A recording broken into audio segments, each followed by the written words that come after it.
in terms of having a massive shift in economic policy, because all of our political parties are so similar, I don't see any massive change in economic policy. Understand that we need the corporation tax. We know why the American companies are over in Ireland. Low corporation tax, gateway to Europe, and like it or not, they do employ a lot of people, a lot of young people.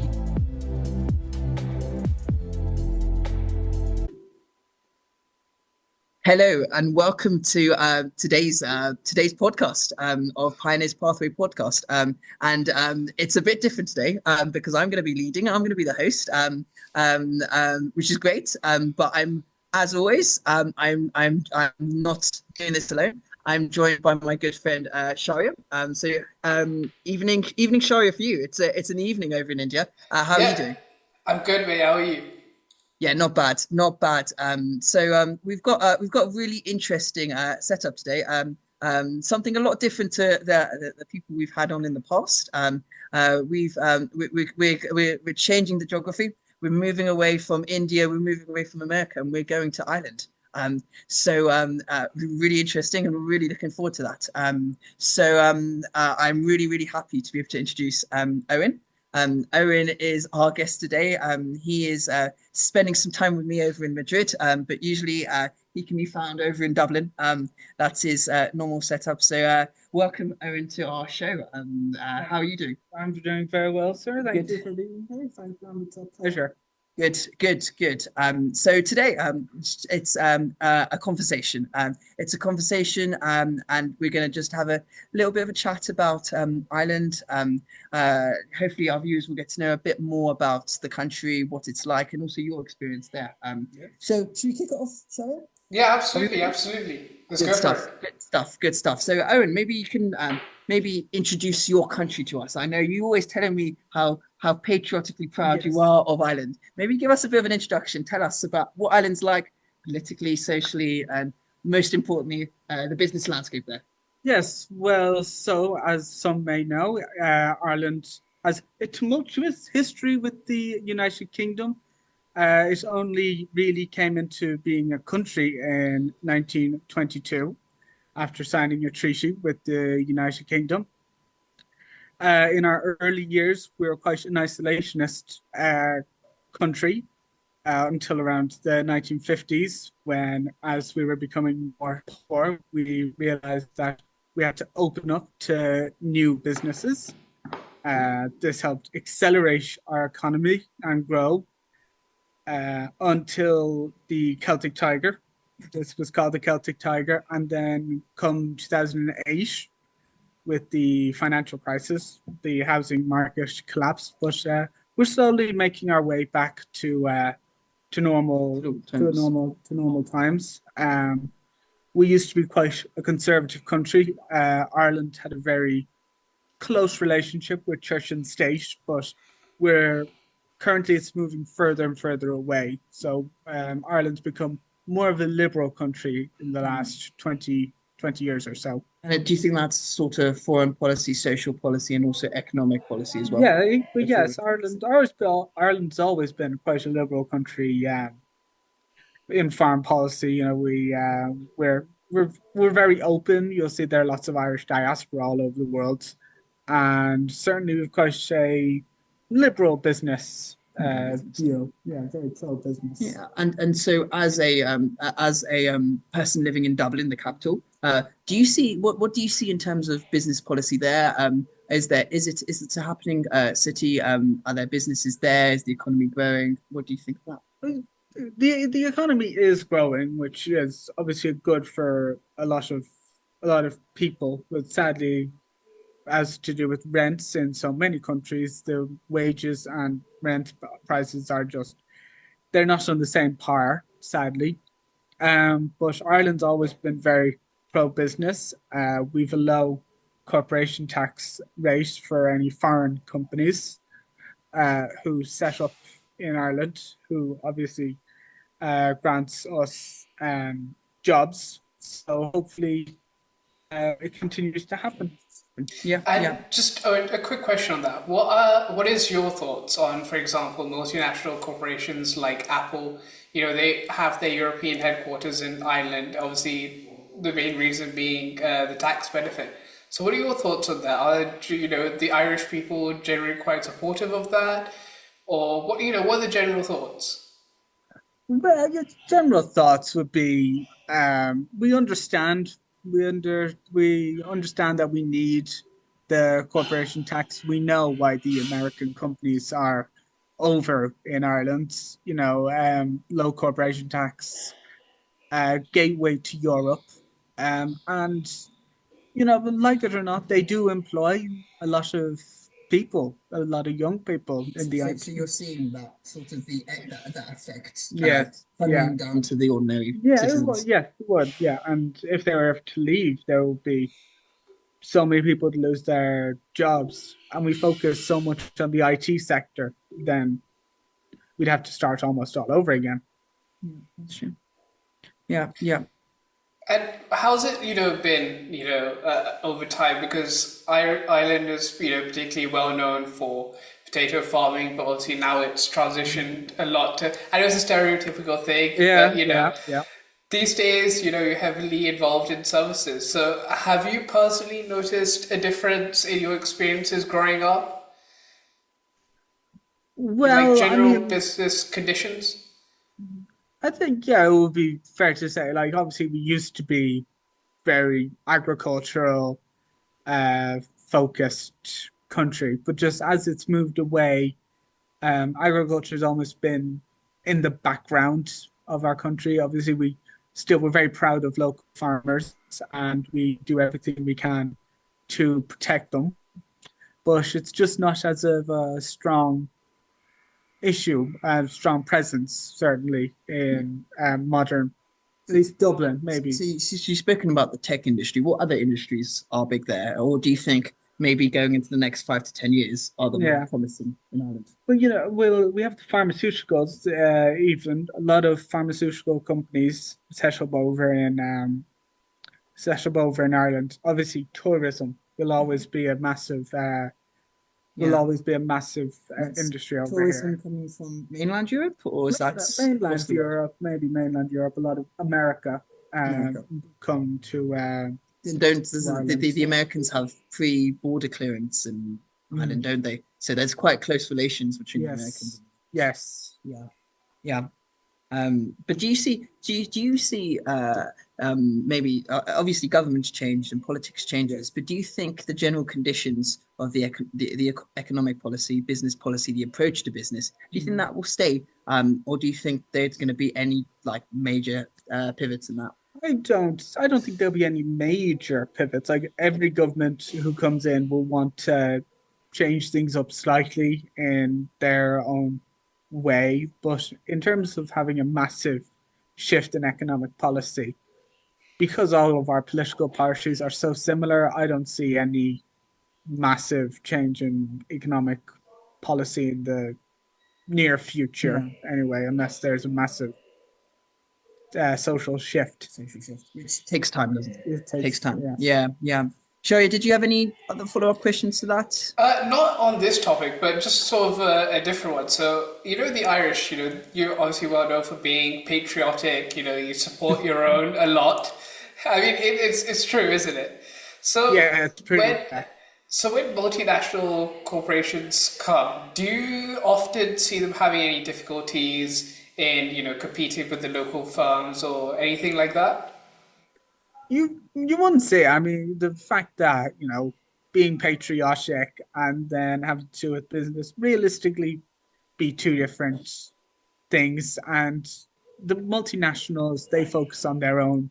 They're mainly focused in IT. They don't really have much to do with the local farms, really. But um, so I don't personally see. I'm sure there might be, but from what I've seen in my how I live, there's not a massive fight between the multinationals and like you said, the local farms are. So, patriotism doesn't have to have a massive fight with either two. But I think where patriotism probably does come into play and it kind of draws into the line is the border issues, the political settlement, right? Yes, Maybe yes, Shari, I didn't know if you had any other questions related to that, but No, maybe no, we can no, no. link them back Let's move on. Let's move on. to the political settlement because that's where patriotism really does come into yes. play. You spoke about it before. The United Kingdom and Ireland had a very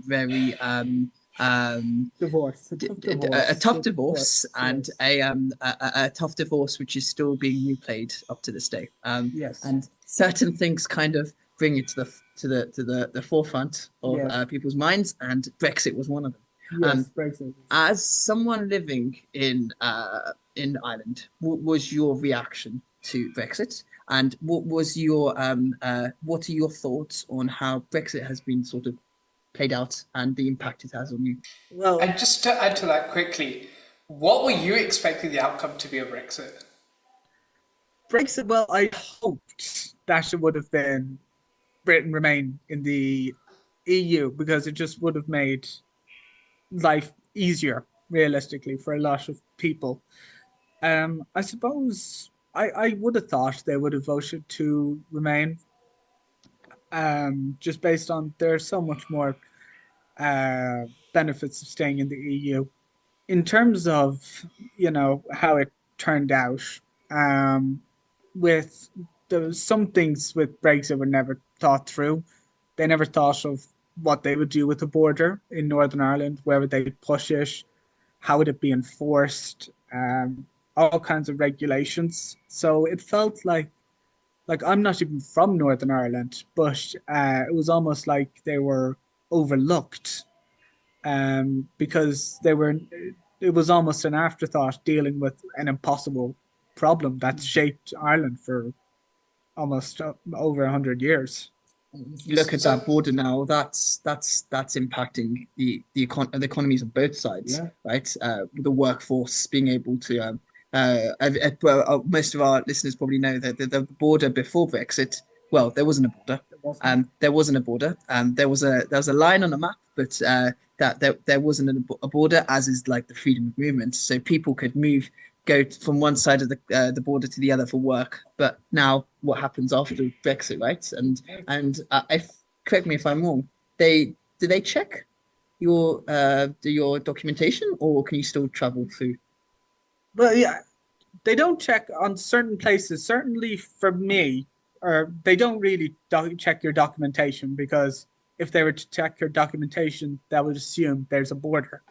And for half the population in Northern Ireland, saying the word border in Northern Ireland is just a trigger word for upset and violence, and who knows what it could lead to. So there's just, even though there's the after Brexit, there's no border on the island of Ireland, which Yeah. is a massive benefit for just safety in general, and just in order to keep everything peaceful. Did you see that Brexit has had a huge economic ramification on well, let's say Northern Ireland and Ireland? Well, do you think there's any difference, or do you think things are being overcome now that Brexit happened so many years Yeah, ago? I feel that certainly in the aftermath. Obviously, everything was different. New regulation was brought in, but as it kept going down the line, new regulations were being brought in. You had numerous agreements were being brought in just with Northern Ireland and how everything will be dealt with. So now that it's been like almost 10 years since the referendum, everything's now Yeah. settled down to an extent that it's not as affected anymore than it certainly was in the immediate aftermath. Yeah, no, that sounds really interesting. Sharia, did you have yeah, any other thoughts yeah, on that? Yeah, please. yeah. I mean, just going back to like the earlier point, so about Brexit. Do you think that it was like I the whole border thing? Do you think it was like the reason it was such an issue was because it was Brexit was sort of something that was quite spontaneous? It was a decision taken in haste, or do you think there's anything else, any other reason behind it? I think Britain was never really a fan of the EU, even since joining it. So it was almost a sort of matter of time before something was held on them joining the EU. The fact that it happened, the vote happened, not really surprising. The fact it was passed is the more surprising bit. Even though if you look at the polls, both Northern Ireland and Scotland voted to remain in the EU, whereas obviously England and Wales voted to leave. Right, and that shows sort of how uh, diverse people's Yes, thoughts were on that, yes, right? Do you think there was more? Obviously, borders, immigration yes, was a big topic. Do you yes, think the economics was well thought through? Do you think everyone always knows about the big bus? Was it Boris Johnson's big yes. bus? Yeah, yeah, the 350. 350 million, wasn't it? Do you think that there was a proper evaluation of the economic benefits of and the proper getting to the fine detail, or do you think these populist slogans, this focus on immigration, this Yes. focus on sending what they thought was a blank check of money to Yes. the EU, do you think that took over? Yes, because in terms of spending, saying you send 350 million euros to the EU every week, wasn't true. It was a lie. Yeah. And now that they're not sending 350 million, as they say, to fund the NHS, if you look at the NHS today, it's still in the same state. One could say it's even worse than before Brexit. So it was clearly not well thought through, even having the vote in the first place. Yeah. Um, Yeah. especially just having putting random thoughts and painting buses. Like it shouldn't have worked. And so maybe just drawing a bit further away from Brexit and thinking about your life at the Yes, moment. You're a graduate. yes, I am. What is it like being a citizen of Ireland and being resident there, living there, and being a graduate? Are you full of confidence? Do you feel like there is the opportunity and there's a support there to go and make a difference in your career, or do you think I'd no, I'd rather move away from Ireland, go to another country?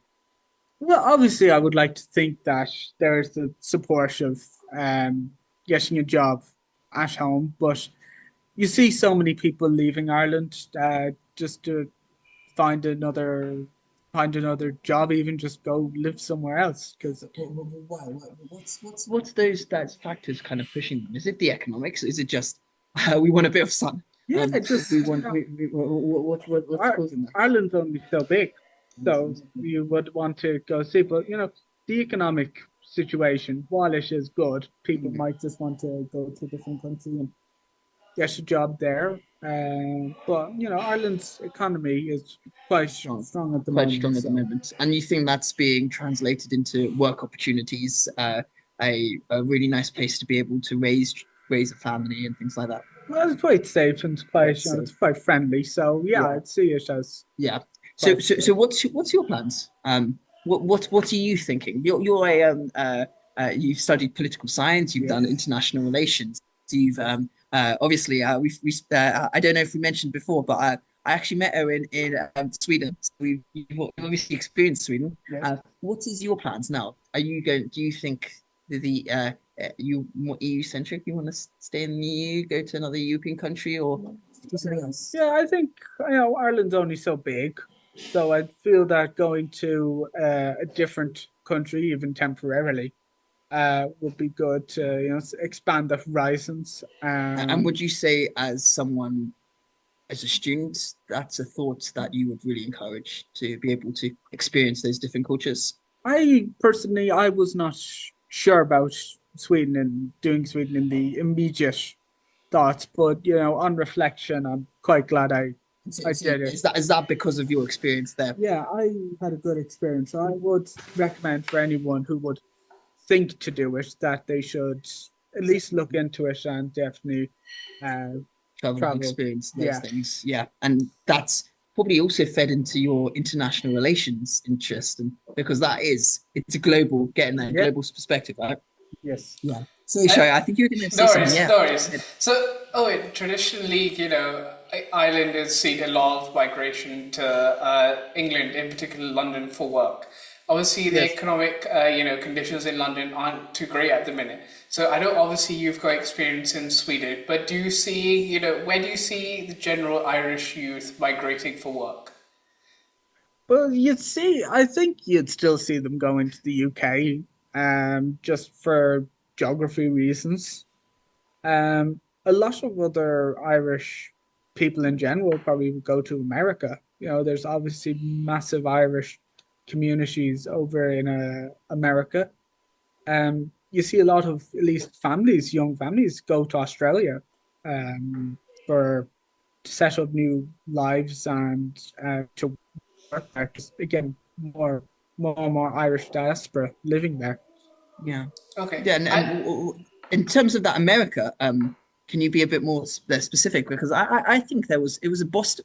Boston, Boston yeah, Boston, has a yeah. big Boston is well, Boston Boston. has a big community, but that was because, and correct me if I'm wrong, my history is not the greatest. That was because of the transatlantic travel, right? Mm. But is there any other is there any other sort of hotspots in America? New York Yeah, would be a massive, it was the transit, it was the entry point for Irish yeah, immigrants and uh, leaving Ireland. obviously well the Yes, outgoing 47th yes, 47. 47th president is himself of Irish heritage. Do you think Proudly, proudly that of Irish heritage, do you yeah. think that played a part in American Irish policies? American and Ireland have always been close. I mean, Irish workers basically built America in the past, so there's always been close links between Ireland and even a lot of countries overseas. Basically, wherever you'll have a large Irish community, there'll always be close links with that country, but especially America, given the large amount of Irish people there. Irish people there. What's your thoughts now as a in 2024 kind of going into 2025? Yeah, I know we don't have a Pandora's box where we can guess the future, and anything can happen, as Mm, we know. What is your thoughts on Ireland? And we talk about business and economics on this yes. podcast. That's our focus, right? What are your thoughts going forward? You had a general election today, Yes, right? today we had a general election on Friday, Oh, so Friday, we're yes. still counting the ballots. Counting the ballot. What Counting the is your consensus? Our listeners want to know: is Ireland the place to go to? Is Ireland the place to focus on if we want to go and do well with would business? Yes, we would like to always to put more money into the economy. Ireland's economy will always welcome more money. You, Uh, I we've don't got think an any country ambassador would for say the no. Irish government. We've got an ambassador for the Irish government here. yes. But so what's going to happen, and what do you think needs to happen? But in terms of what's going to happen, certainly if we keep going along this trend, we'll keep having the same kind of government. And currently, there's a massive housing crisis in Dublin, sadly. It just simply stems from not enough houses are being built, which is just simply a thing that has to be fixed. Like, if it's not fixed, then more and more people will leave, and Ireland will suffer Yeah. a brain drain. So that needs to be fixed. But if the continuing governments keep following along the same track, it just won't happen. And Ireland, I think, will stagnate almost. And Correct me if I'm wrong. You're saying, yeah, Ireland is strong economically, yes, but there are things holding it back. there are lots of And things. do you think that's being perpetuated by the current political state?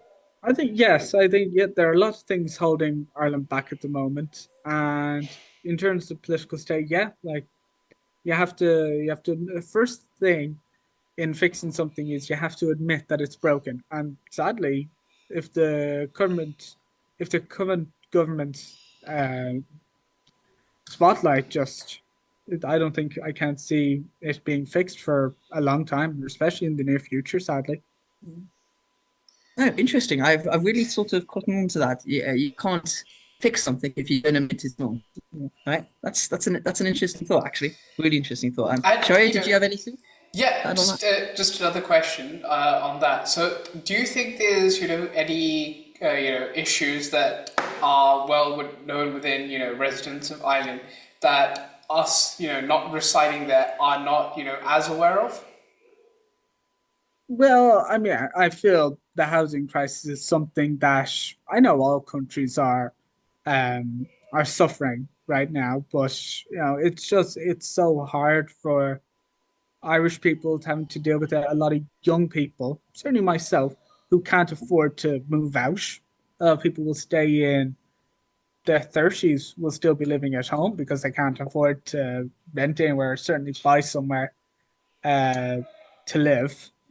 Um, but in terms of certain political feelings that we still get, we have our we have our bad history in terms of gangs and child abuse with the church. We still have a too close a relationship between church and state, whether people like it or not. But slowly we're becoming more and more the liberal country, thankfully. Yeah. And so you think basically that the trajectory is going in the right way, Yes, but the government sort of needs to really get a track on these yes. pertaining issues. There, It's holding everything. it is holding the things back. Yeah, yeah. Sharia, did you have anything else you wanted to No, add on no, that? no. No. Well, I think that's been great. I think it's been really, really good to have a really nice account from you of Ireland. I think one thing that I certainly taken away is, and I'm going to go back to it. I know I mentioned it before. You cannot fix a problem if you don't admit to it. I think that's I really think that's true. the motto of today's episode. That's the motto of today's one. Yes. And what we've learnt is Ireland, and I think, it's a fault on even on my stand. Ireland, you don't really. It's not on the news. It's not really someone even in business talk, investor talk. It's not really something that sort of comes up. If I'm not mistaken, Sherry, do you No, hear no, much about absolutely. Ireland? I think it's a shame. I think it's a Yeah. shame because there's a lot of potential out there, but unfortunately, it doesn't get the traction it deserves.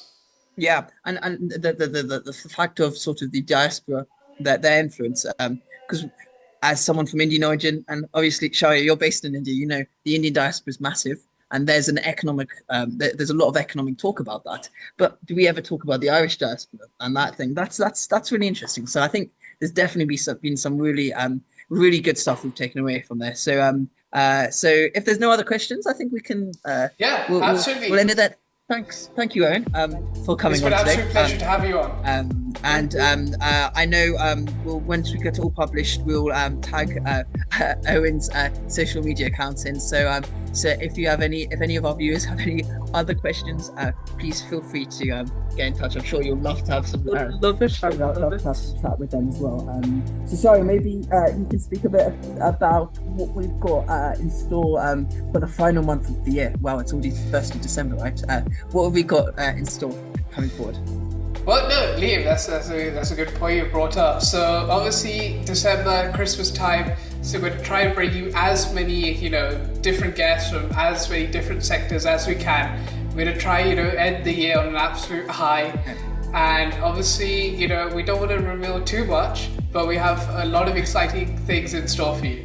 So stay tuned and let's try and get to 100 subscribers by the end of the year. Yeah, that would be amazing. And I just thought, add on, if anyone's out there who has any suggestions, comments, or want to recommend someone to come on, let us know.